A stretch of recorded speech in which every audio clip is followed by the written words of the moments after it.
Hello fellow nature lovers, and welcome to my new channel, Gratefully Outdoors. My name is Colin Jasper, my friends call me CJ, and my goal is to promote overall health and wellness as well as a little bit of environmental awareness by sharing my love and passion for the great outdoors with you. I believe that nature is the best medicine and nothing reduces the stresses of everyday life like going outside and getting into nature. Today, I want to start by giving you a tour of my backyard certified wildlife habitat. I lovingly refer to it as Backyardia, and I'll be identifying and sharing fun facts about the plants as I go in the hopes that it will motivate you, regardless of where you are, to help yourself by helping your local wildlife. So with no further ado, I welcome you into my Backyardia. Alright, so we're going to start our tour here at the Yaupon Holly.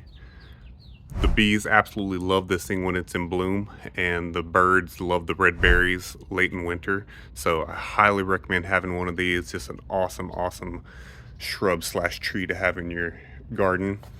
Down here we got some Greg's Mistflower, and you can also see right there in the middle that is a little chilipiquine, as well as some lantana there. That's the native variety, and we got some Turk's cap also.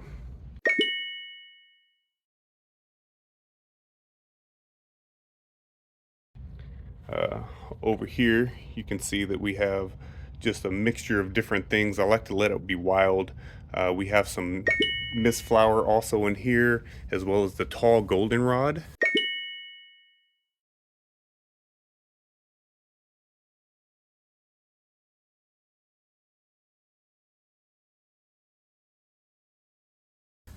Down in there you can see a pipevine, and I have another one there for the pipevine swallowtail's host plant.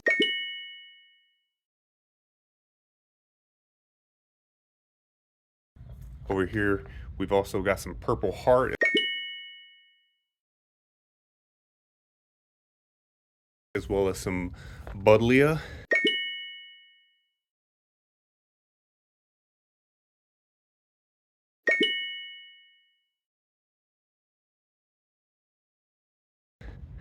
And then this is horse mint.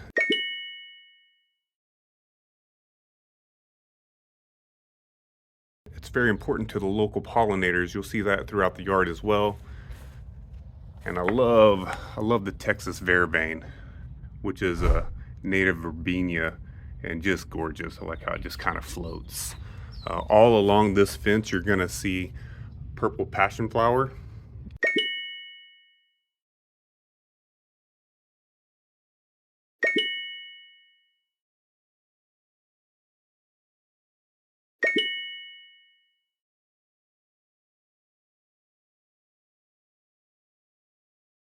That is just going to take over this whole stretch of fence here on the right side of my yard. And common sunflowers are common in my yard. I mean, I really like them. They are extremely popular with the bees, bumblebees, honeybees, and the lesser goldfinches just absolutely go crazy for them. So definitely something that I highly recommend having in your yard.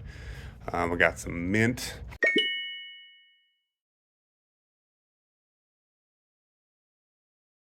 This is chocolate mint over here, which is really cool.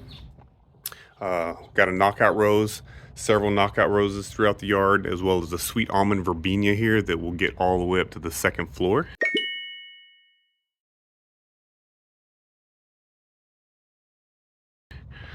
I got a bunch of purple bearded irises. And then back here you can see these are actually native poinsettias. And the dove like the seeds that those get. So I always let them go because they're pretty. More goldenrod, much more passion flower. And guys, thistle, I mean, thistle's always just teeming with life. So many bees, so many butterflies. If you don't let your thistle grow, you're really missing out on a huge attractor for pollinators, as well as your lesser goldfinches are absolutely going to love them. Then we have the false willow, It also blooms, and when the American snout-nose migration comes through, it will be covered. So not a spectacular bloom, but definitely something that's going to be a big attractor. Lots of prairie coneflower throughout my yard as well. I love the different variations you can see. Sometimes they're a little red, sometimes they're kind of orangish, a lot of times they're just yellow, but just really a cool flower that wants to come up. Then we got more buddleia here, more common sunflower, more of everything basically. I refurbished this bird bath, spray painted it, made it pretty again. We got a little butterfly milkweed here,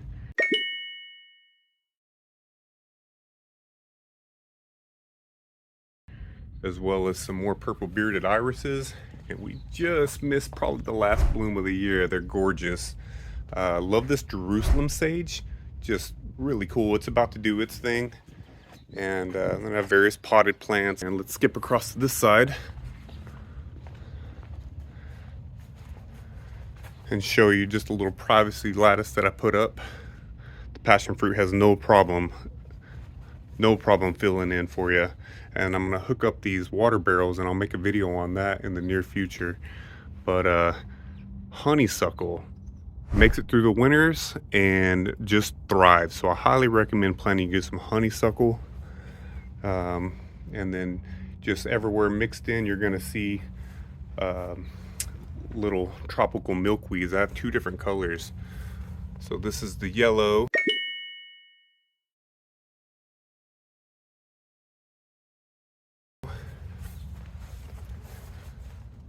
And then that's the more common color, I believe. And as you can see, it is a certified wildlife habitat, which means that I don't use any pesticides. I have places for everything to hide and breed host plants like crazy. And right here you can see one of my absolutely lovely Gulf fritillaries lay their eggs, like that one's doing right there, on the passion fruit.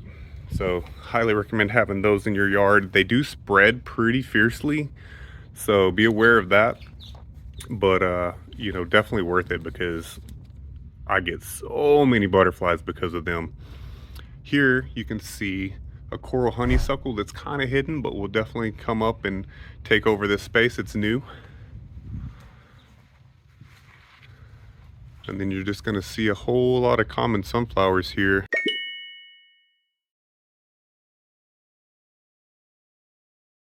Again, just can't stress how important they are for birds and butterflies and bees. Just a huge hit. Got some knockout roses. I love how they're open. Just makes them a lot more popular than other roses. They also bloom a lot more proficiently, and when I say they're more popular, that's with the pollinators, which is what I'm all about. I got a black and blue salvia back there.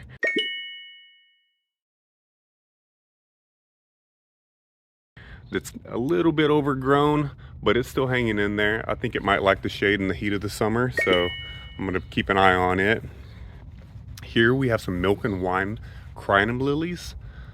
Just such a cool bulb. And crossvine. You know, we've been having a huge problem with star jasmine dying. You know, our winters are just a little bit colder the last few, and you know, it's killing our star jasmine. So I definitely recommend upgrading to the crossvine. It's going to be a lot more hardy and maintain its leaves throughout the year. Here we have a type of monarda. That's definitely not native, but bee balm is extremely popular with pollinators. You'll see it's about to bloom, but not quite there yet. And that is a evergreen wisteria, and you'll see a little Mustang grape mixed in.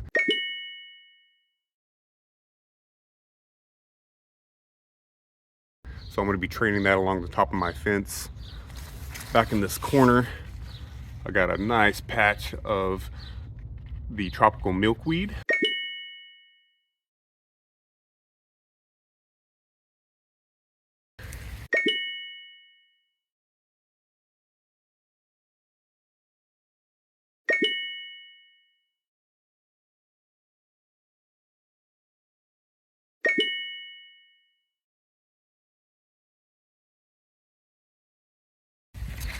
And then just the really star of the show here, this what just takes over is the sunflowers. You know, I really love the sunflowers. They add such a pop to your yard. I've got a whole bunch of thistle.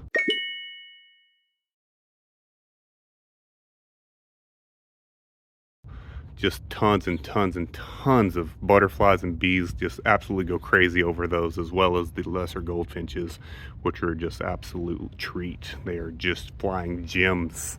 So I have some towers that I put in. I made these cages myself out of bull panel, and you know, it's just going to elevate and make sure that my passion fruit is well on display here. I think it'll mix well with the sunflowers.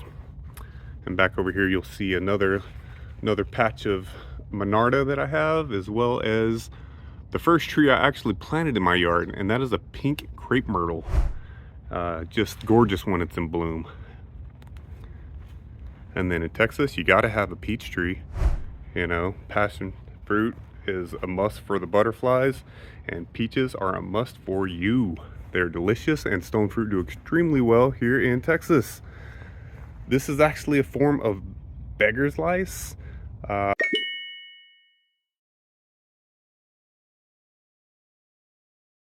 like the flowers, and I just make sure I'm deadhead so I don't get a lot of those little stickery clingers. And then mountain laurel, beautiful blue flowers, nice Texas native, drought tolerant. All this stuff is going to be very drought tolerant. That's something that I'm mindful of, is, you know, keeping my water bill low, as well as, you know, not tapping excessively into resources. So I really enjoy my garden, and I think that you know, you'll like to see things as they bloom. I'll show you different butterflies, different birds that come through. This here is a pumpkin. It came up volunteer. I don't even know what kind it's going to be. I host a jack-o'-lantern carving contest every year. It's not a contest because we're all winners, but I have a bunch of friends over and we carve jack-o'-lanterns, so I don't know what that is. It could be any of a variety of different pumpkins. Here you'll also see, and I have a couple of these spread out, that's a Dallas red lantana, and then we have some purple trailing lantanas that I just added this year that are going to be filling in and be lovely. And then that's a gypsy pepper hiding in there. Oh, and I should also say that the silver leaf nightshade is an excellent attractor for bumblebees. The bumblebees love the silver leaf nightshade, but you should know it's poisonous, so don't eat it. So yeah, I hope y'all like my garden. I want to show you how it just kind of spills out into the backyard, the backyard. So all this is to just bring this just a little bit closer. And unfortunately, my green waste disposal system is not here on display because I got a bunch of cattle and a donkey. And I actually just give them all kinds of treats. As you can see, I just throw stuff over the fence and they come by and they eat it. But you walk down that way about 10 minutes and you get to a big creek where you can actually go kayaking and catch a bunch of fish. You walk that way about 5 minutes and you get to a creek where you have you know, more of a babbling brook kind of feel with lots of cover, and that's a good time as well. So I'll show you both of those. I call this bird tree, and it's because it has so many places for birds to land. I mean, there'll be 20 dove in there, all the different water birds in there, as well as the hawks and great horned owls and woodpeckers, all that good stuff. So I'm very fortunate to have all these trees so close, because they actually are host plants for a large variety of butterflies. So not only do I have a lot of host plants in my yard and things that attract them in my yard, but you know, you get your hackberry emperors.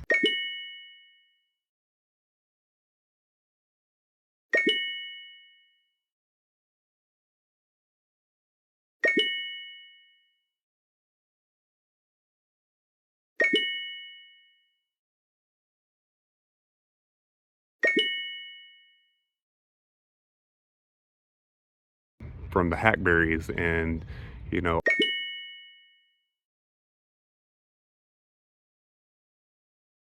On the mistletoe, you actually get the greater purple hair streak, which is really cool.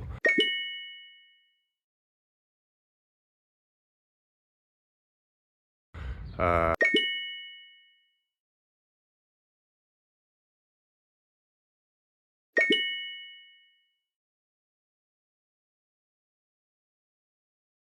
so definitely love my outdoor space. That's looking a little bit like it's getting towards the end for these guys, but false dandelions are one of my favorite flowers. They just want to pop up all over the place. They're drought tolerant. Bees love them. I recommend it. Every place needs a little prickly pear. That was blooming yesterday, so we'll catch it in bloom next time for you. It'll definitely do it some more.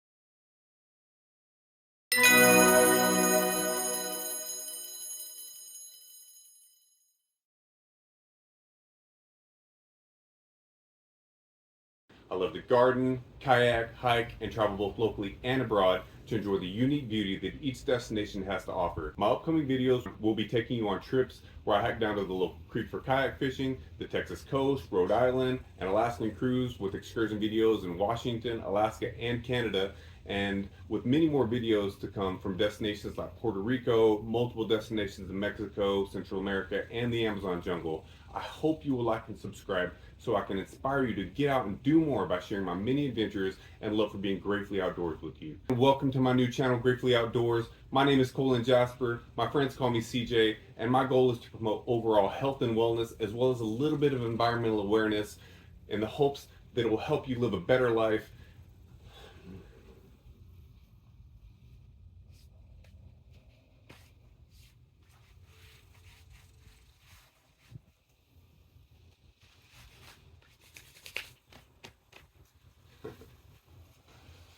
Hello fellow YouTube patrons, and welcome to my new channel. Hello fellow nature lovers. Love that. Okay, what?